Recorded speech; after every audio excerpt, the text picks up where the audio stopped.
ಗೋಕಾಕ್ನಲ್ಲಿ ಬೆಚ್ಚಿ ಬೀಳಿಸಿದ ಪ್ರಕರಣ. ಅಪ್ರಾಪ್ತ ವಿದ್ಯಾರ್ಥಿನಿಯ ಮೇಲೆ ಲೈಂಗಿಕ ದೌರ್ಜನ್ಯದ ಆರೋಪ. ಬೆಳಗಾವಿ ಜಿಲ್ಲೆಯ ಗೋಕಾಕ್ನಲ್ಲಿ ಬೆಚ್ಚಿ ಬೀಳಿಸುವ ಘಟನೆ ಬೆಳಕಿಗೆ ಬಂದಿದೆ. ಕೋಚಿಂಗ್ ಸೆಂಟರ್ನಲ್ಲಿ ಓದುತ್ತಿದ್ದ ಇಬ್ಬರು 10 ವರ್ಷದ ವಿದ್ಯಾರ್ಥಿನಿಯ ಮೇಲೆ ಲೈಂಗಿಕ ದೌರ್ಜನ್ಯ ಎಸಗಿದ ಆರೋಪದ ಮೇಲೆ ಶಿಕ್ಷಕರನ್ನ ಗೋಕಾಕ್ ನಗರದ ಪೊಲೀಸರು ಬಂಧಿಸಿದ್ದಾರೆ. ಪ್ರಕರಣಕ್ಕೆ ಸಂಬಂಧಿಸಿದಂತೆ ಮತ್ತಷ್ಟು ಆರೋಪಗಳ ತನಿಖೆ ಮುಂದುವರೆದಿದೆ.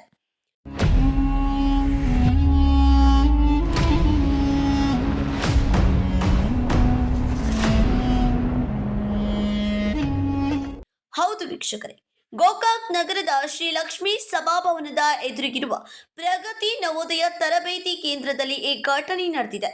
ತರಬೇತಿ ಕೇಂದ್ರದ ಶಿಕ್ಷಕ ಗಿರೀಶ್ ರಾಜಗೌಡ ಪಾಟೀಲ್ ವಯಸ್ಸು 35 ಎಂಬಾತನನ್ನ ಪೊಲೀಸರು ಬಂಧಿಸಿದ್ದಾರೆ.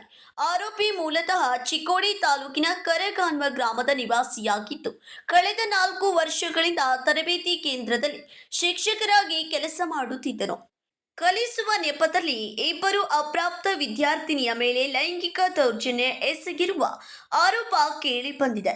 ಸುಮಾರು 1 ತಿಂಗಳ ಹಿಂದೆ ಪಾಲಕರು ಮಕ್ಕಳನ್ನ ಕೋಚಿಂಗ್ ಸೆಂಟರ್ಗೆ ದಾಖಲಿಸಿದ್ರು. 2 ದಿನಗಳ ಹಿಂದೆ ಮನೆಗೆ ಬಂದಿದ್ದ ಬಾಲಕಿಯರು ನಡೆದಿರುವ ಕೃತ್ಯದ ಬಗ್ಗೆ ಪಾಲಕರಿಗೆ ಮಾಹಿತಿ ನೀಡಿದ ಬಳಿಕ ಪ್ರಕರಣ ಬೆಳಕಿಗೆ ಬಂದಿದೆ. ಮಕ್ಕಳ ದೂರಿನ ಆಧಾರದ ಮೇಲೆ ಪಾಲಕರು ಗೋಕಾಕ್ ನಗರ ಪೊಲೀಸ್ ಠಾಣೆಯಲ್ಲಿ ದೂರು ದಾಖಲಿಸಿದ್ದಾರೆ.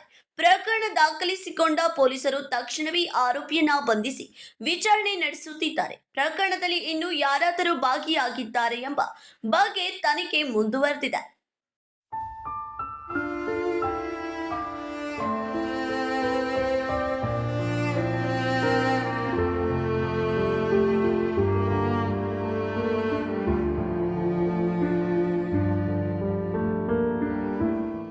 ಘಟನೆಯ ಬಳಿಕ ಪೊಲೀಸ್ ಠಾಣೆಗೆ ಬಂದಿದ್ದ ವಿದ್ಯಾರ್ಥಿನಿಯೊಬ್ಬಳ ತಾಯಿ ಆಘಾತದಿಂದ ಅಸ್ವಸ್ಥಗೊಂಡು ಕುಸಿದು ಬಿದ್ದ ಘಟನೆ ಕೂಡ ನಡೆದಿದೆ. ಸಂತ್ರಸ್ತ ಕುಟುಂಬಗಳಿಗೆ ನ್ಯಾಯ ಒದಗಿಸುವಂತೆ ಸ್ಥಳೀಯರು ಒತ್ತಾಯಿಸಿದ್ದಾರೆ. ಅಪ್ರಾಪ್ತ ಮಕ್ಕಳ ಮೇಲಿನ ಲೈಂಗಿಕ ದೌರ್ಜನ್ಯ ಅತ್ಯಂತ ಗಂಭೀರ ಅಪರಾಧವಾಗಿದೆ. ಈ ಪ್ರಕರಣದ ಕುರಿತು ಪೊಲೀಸರು ಸಮಗ್ರ ತನಿಖೆ ನಡೆಸುತ್ತಿದ್ದು, ನ್ಯಾಯಾಂಗ ಪ್ರಕ್ರಿಯೆ ಮುಂದುವರೆದಿದೆ.